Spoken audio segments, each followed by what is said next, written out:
29. Chapter 4. It made an immense talk next day, when Father Peter paid Solomon Isaacs in gold, and left the rest of the money with him at interest. Also, there was a pleasant change. Many people called at the house to congratulate him, and a number of cool old friends became kind and friendly again. And to top all, Margaret was invited to a party. And there was no mystery. Father Peter told the whole circumstance just as it happened, and said he could not account for it, only it was the plain hand of Providence, so far as he could see. One or two shook their heads and said privately it looked more like the hand of Satan. And really, that seemed a surprisingly good guess for ignorant people like that. Some came slyly buzzing around and tried to coax us boys to come out and tell the truth, and promised they wouldn't ever tell, but only wanted to know for their own satisfaction, because the whole thing was so curious. They even wanted to buy the secret and pay money for it, and if we could have invented something that would answer, but we couldn't. We hadn't the ingenuity, so we had to let the chance go by, and it was a pity. We carried that secret around without any trouble, but the other one, the big one, the splendid one, burned the very vitals of us. It was so hot to get out, and we so hot to let it out and astonish people with it. But we had to keep it in. In fact, it kept itself in. Satan said it would, and it did. We went off every day and got ourselves in wood so that we could talk about Satan, and really that was the only subject we thought of or cared anything about. And day and night we watched for him and hoped he would come, and we got more and more impatient all the time. We hadn't any interest in the other boys any more, and wouldn't take part in their games and enterprises. They seemed so tame after Satan, and their doings so trifling and commonplace after his adventures in antiquity and the constellations, and his miracles and meltings and explosions and all that. During the first day we were in a state of anxiety on account of one thing, and we kept going to Father Peter's house on one pretext or another to keep track of it. That was the gold coin.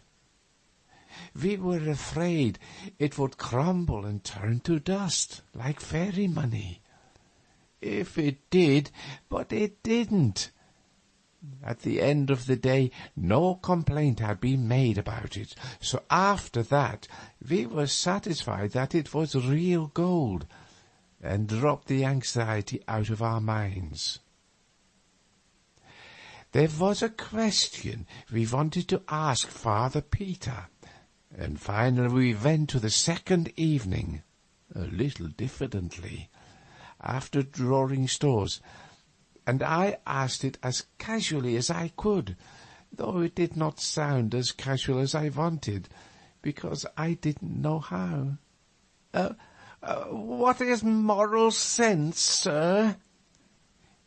He looked down surprised over his great spectacles and said, Why, it is the faculty which enables us to distinguish good from evil. It threw some light, but not a glare, and I was a little disappointed, also to some degree embarrassed. He was waiting me to go on, so, in default of anything else to say, I asked, "Is it valuable?" "Valuable?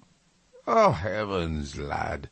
It is the one thing that lifts man above the beasts that perish, and makes him heir to immortality."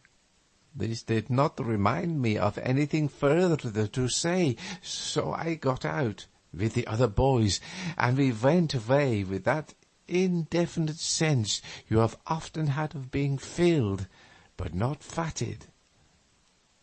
They wanted me to explain, but I was tired.